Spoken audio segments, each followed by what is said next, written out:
Let us look at the oil circuit breakers now. We have said that the oil circuit breakers employ oil, okay, as the arc quenching medium. Remember, we said the oil is an hydrocarbon, okay? That is what is contained in this particular container, which is this tank. Okay, this is circuit breaker tank. Okay, this is the movable contact, as you can see. The stationary contact is inside. Once it's opening, the movable contact moves. The operating mechanism is attached to this movable contact, moves to close the arc. Okay, that's the fixed contact and the movable contact. So here we have the mineral oil, okay, that helps to extinguish the arc as it is being formed. So remember we said as the voltage environment is increasing, the operating voltage or nominal voltage is increasing, and as the load also is increasing, we need the tank to be very big, okay? Because we need a very big separation, and that will increase the bulkiness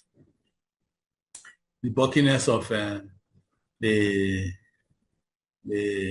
oil circuit breaker. Okay, that's one of the drawbacks. Apart from the fact that the hydrogen that is generated will pressurize the tank, cause the leaks of all of these gaskets, and eventually may cause explosion at times. Depends on the rate at which the arc is formed. Okay, so here is the circuit breaker. You see, as the movable contact is separating, that is moving away from the fixed contact, this arc is formed. Since it is surrounded by oil, oil will come around the arc, and that oil will be ionized. Hydrogen gas will be liberated. Like we said earlier, acknowledged earlier, the hydrogen gas have a very high thermal conductivity than air that will conduct the heat away from the arc and help to extinguish this arc. But this one that is liberated needs to go somewhere, okay? Needs to be released.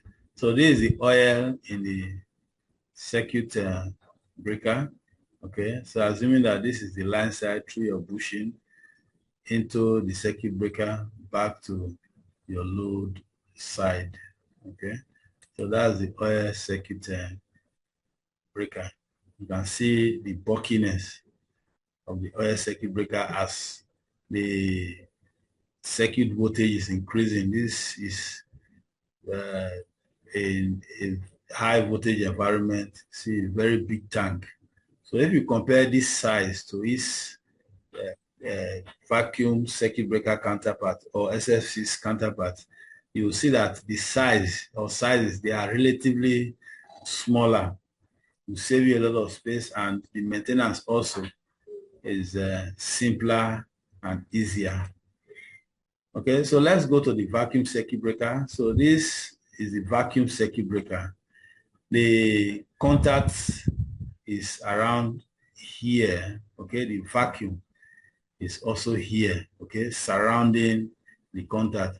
So we'll say that the vacuum circuit breaker is like a capsule encapsulating the contacts of the circuit breaker. So this is the line side and this is the load side. Okay, so the contact is here, line coming in, then the contact to your load.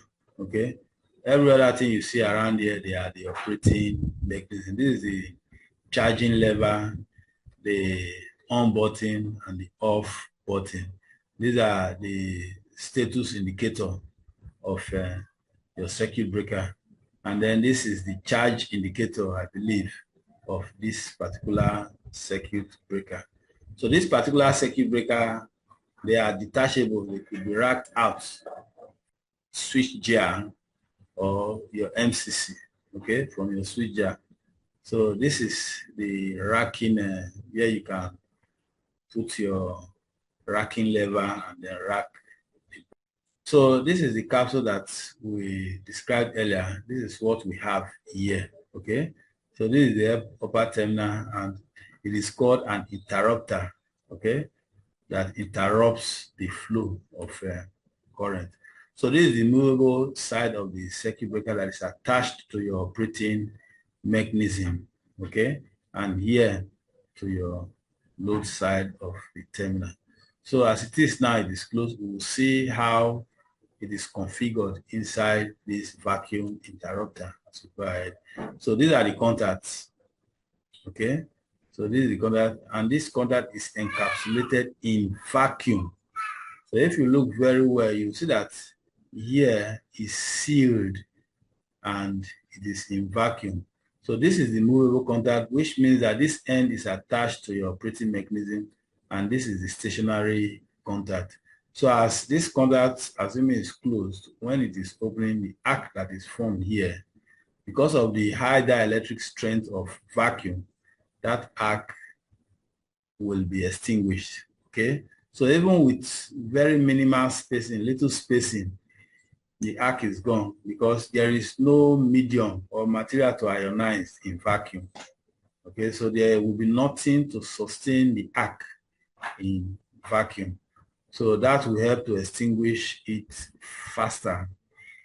Okay, so the next that we are going to look at is the SF6 gas. We outlined earlier the drawback of the vacuum, that once the operating voltage gets higher, the tendency of having S-rays generated, which will kind of create some safety concerns, will be high, and that will make it not to be too good or safe to be used in those very high voltage environment.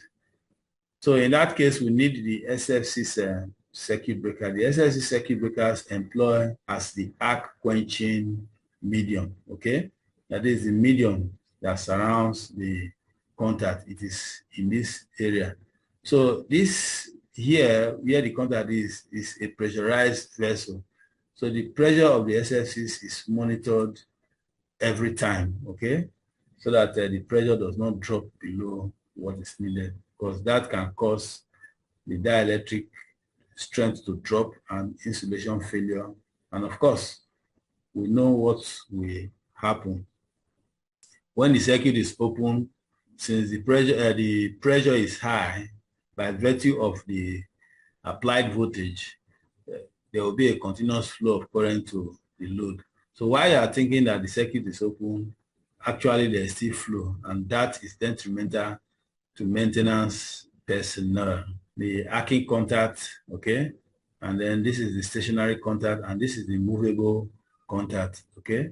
So as it is coming in, this part of it, okay, comes in contact with this arcing contact first.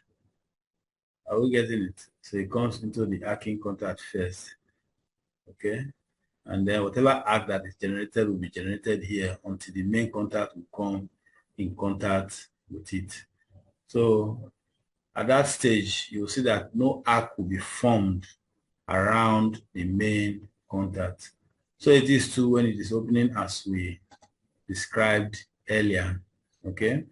So for voltages greater than 70 kilovolts, vacuum cannot be used. Vacuum tube or circuit breaker cannot be used.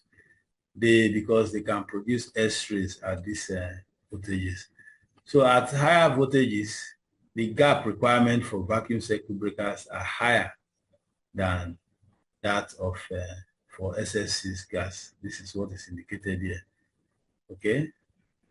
So it will not even operate at even higher voltages, okay? So assuming we are looking at even 100 volts, you see that the gap that will be there is 100 kilovolts. The gap, the distance here is about 10 millimeter, while for the SF6 gas, it's about 6 or thereabouts, okay? So those are some of the reasons why we cannot use, yes, the vacuum circuit breaker as the voltage is increasing. So only low short circuit current can be interrupted with such large contact gaps, because once the short circuit current is very high. The tendency of it driving through when the gap is small, the contact gap is small, is very high too. So you cannot use such a circuit breaker in that environment to interrupt fault current like short circuit current, which are very, very high.